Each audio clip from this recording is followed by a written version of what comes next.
បាទសូមគោរពជម្រាបសួរប្រិមិត្តជាទីមេត្រី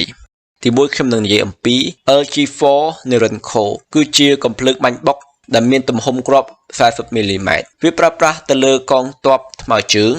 ដែលអាចវាយប្រហារទៅកាន់កងទ័ពសត្រូវព្រមទាំងរថយន្តយោធាផងដែរកំភ្លើងនេះបានផលិតដោយក្រុមហ៊ុន Norinco ប្រទេសចិនវាបានដាក់ឲ្យប្រើប្រាស់នៅក្នុងឆ្នាំ2011ហើយមានប្រទេសជាច្រើនបានទិញហើយនឹងប្រើប្រាស់វាសូម្បីតែកម្ពុជារបស់យើងកំភ្លើងបាញ់បុកនេះមានទម្ងន់ 5.8 គីឡូក្រាម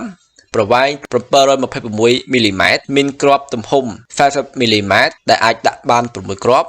វាមានសមត្ថភាពនៅក្នុងការបាញ់បានចម្ងាយ 400 ម៉ែត្រល្បឿននៃគ្រាប់របស់វាគឺ 76 ម៉ែត្រក្នុង 1 វិនាទីហើយនៅក្នុងពេលបច្ចុប្បន្ននេះកម្ពុជារបស់យើងបានប្រើប្រាស់វាក្នុងកងរាជអាវុធហត្ថកម្ពុជា